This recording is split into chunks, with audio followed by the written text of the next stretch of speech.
Oke, lanjutan untuk tadi ya di video pertama kita sudah bicara masalah tujuan ya.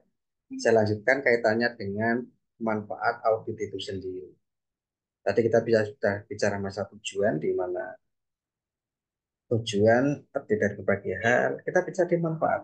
Ya, dalam melaksanakan audit kualitas ya ada beberapa manfaat ini. Membantu mengembangkan sistem manajemen kualitas terpadu yang efektif, menyempurnakan proses pengambilan keputusan manajemen, ya, sampai dengan meningkatkan kualitas pelanggan, ya, meningkatkan kualitas pelanggan. Ya. Jadi perlu.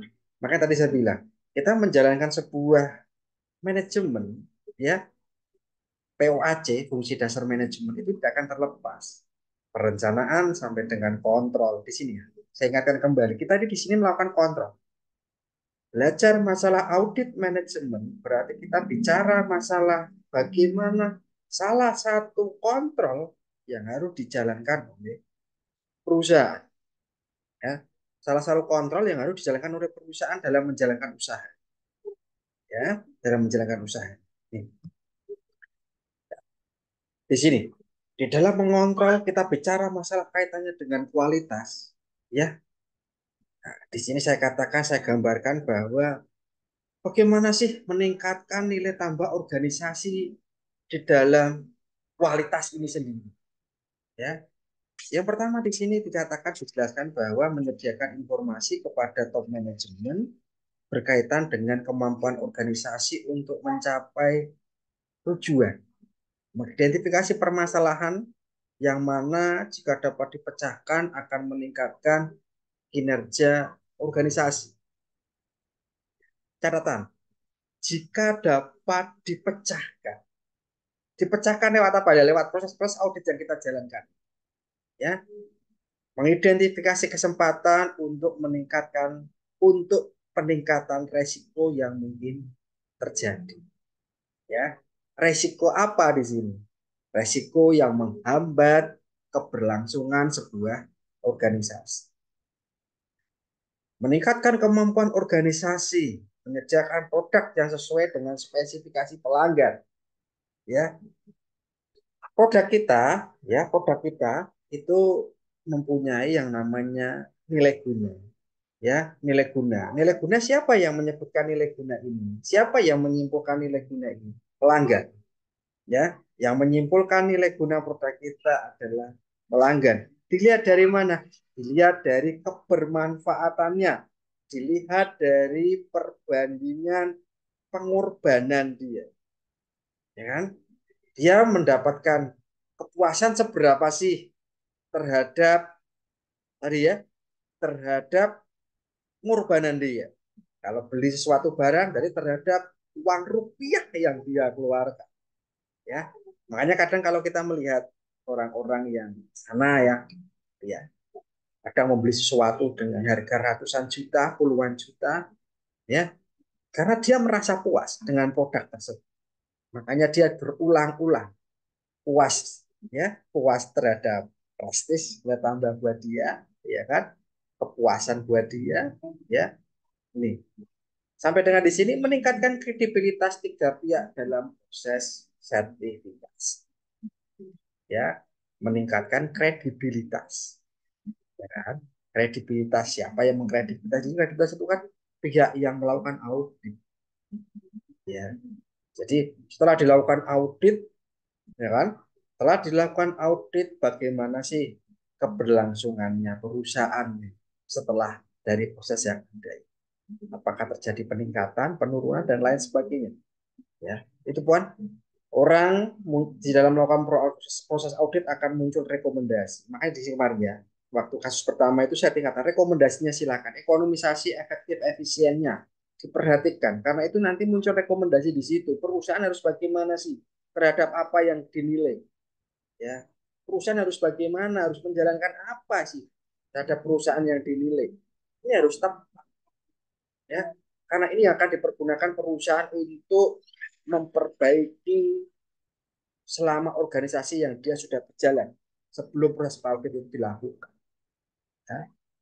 Nih, dari sini mari kita melihat ya panduan umum audit sistem kepastian kualitas.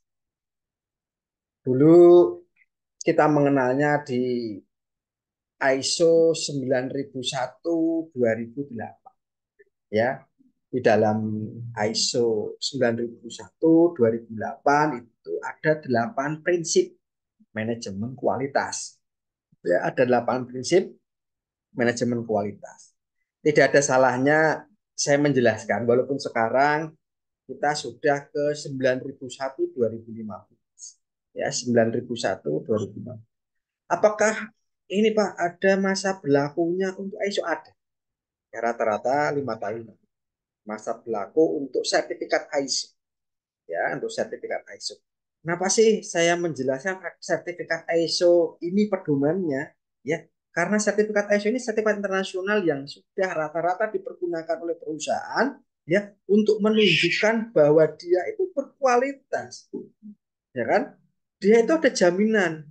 Ini loh jaminan kualitas saya. Saya terakreditasi ISO. Ya. Jadi proses akreditasi ISO itu kalau sudah muncul sertifikat di ISO oleh pihak luar, ada pihak luar yang meng-ISO, tapi dalam prosesnya pihak di dalam organisasi itu harus menjalankan hal-hal yang kita penekannya di mana? Penekanannya adalah di internal perusahaan ini loh harus ya dijalankan. Sudah ada clue-nya ini loh. Ya, sudah ada clue-nya. Clue ini dijalankan oleh pihak internal, ya kan? Kalau pengen diakui secara internasional atau pengen benar-benar dunia, benar-benar pelanggan itu kita bisa membuktikan kepada pelanggan, ya kita bisa melakukan kepada pihak eksternal. Kan seperti itu. Ya. Di 8 prinsip manajemen kualitas di 2001-2008, di situ fokus pada pelanggan, kepemimpinan, keterlibatan sumber daya manusia, pendekatan proses, pendekatan sistem dalam pengelolaan, perbaikan yang terus-menerus berkelanjutan, ya, pembuatan keputusan berdasarkan fakta sampai dengan hubungan saling menguntungkan dengan pihak pemasok. Ini 8, ya. Di sini ini clue yang diberikan, catatan yang diberikan. Jadi di dalam ISO ya yang sudah diakui secara internasional bila mana nanti melakukan proses audit pihak eksternal dengan ISO ini ya dengan clue yang diberikan oleh pihak ISO itu kita bisa melakukan itu terlebih dahulu di perusahaan kita ya kita bisa melakukan hal itu terlebih dahulu di perusahaan kita dengan melihat clue-clue yang ada. Ini ISO 9001 2008. Ya, sekarang sudah berubah nih menjadi ISO 9001 2015. Ya, kita lihat di ISO 9001 2015 itu apa sih? Ya, nih di standar ISO 9001 menggunakan pendekatan manajemen mutu berorientasi pada proses. Ya, manajemen mutu berorientasi pada proses. Di mana di sini untuk memastikan tingkat keberhasilan manajemen kualitas berorientasi pada proses. Ya, jadi prosesnya benar-benar dilihat. Ya, untuk memastikan keberhasilan manajemen kualitas berorientasi pada proses. Proses di awal berjalan sampai dengan proses barang itu mau dikeluarkan nih, mau lari ke pemasok, maaf, mau lari ke pelanggan, ya, mau lari ke distributor yang akan melakukan membantu kita menjual. Ya. Maka di sini ISO 9001 2015 membutuhkan penerapan siklus Deming, PDCA dikenal. Plan, do, check. Ya, ini PDCA, ini diingat-ingat. Jadi di dalam 9001 2015 ya dia penerapannya siklus Deming, PDCA. Digambarkan sebagai berikut. Ya, ini digambarkan sebagai berikut. Ya, ini di dalam ISO 9001 2015. Ya, di dalam ISO 9001 2015. Apa sih yang dibahas? Ya, sekarang fokusnya menjadi 7. Ya, tadi 8 di 9000 2008, Di 9000 2015 fokusnya ada 7. Fokus pada pelanggan, kepemimpinan di dalam perusahaan, ya, keterlibatan sumber daya manusia, pendekatan proses, ya, peningkatan secara terus-menerus, pengambilan keputusan berdasarkan fakta, sampai dengan manajemen hubungan dengan stakeholder. Kalau dilihat satu persatu, bahwa yang pertama itu fokus pada pelanggan, di situ dikatakan bahwa fokus utama dari manajemen mutu di sini adalah memenuhi kebutuhan pelanggan dan berusaha melebihi harapan pelanggan. Pelanggan kita membuat suatu perusahaan itu kan menjawab pasti yang diinginkan oleh pelanggan. Ini loh, saya menyediakan. Ya, dari kesetiaan itu diharapkan si pelanggan ini puas. Tidak hanya puas, tapi bisa melebihi harapannya. Makanya kalau kalian beli, oh ternyata ya manfaatnya lebih bagus ya dibandingkan apa yang diiklankan. Ya, ternyata manfaatnya itu sangat-sangat baik sekali. Lebih dari yang saya pikir hanya ini, saya pikir hanya lah. Itu sudah melebihi harap. Ya, kalau pelanggan sudah mengatakan seperti itu sudah melebihi harapan. Ya, yang kedua kepemimpinan, leadership. Ya, yang kedua kepemimpinan leadership. Di sini pemimpin di semua tingkatan menetapkan kesatuan tujuan, ya, dan arah, sehingga di sini menciptakan kondisi di mana orang yang terlibat dalam mencapai sasaran mutu organisasi. Ya, kepemimpinannya, ya, kepemimpinannya ini harus benar-benar memahami apa sih tujuan dari organisasi dan bisa mengkondisikan, ya, yang menjadi partnernya atau bawahannya. Ya. Selanjutnya ada keterlibatan sumber daya manusia. Ya, nah, di sini dikatakan penting untuk organisasi mempunyai semua orang yang berkompeten. Di dalam organisasi itu kan terdiri dari berbagai manusia, ya, berbagai sumber daya manusia yang ada di dalamnya, berbagai bagian.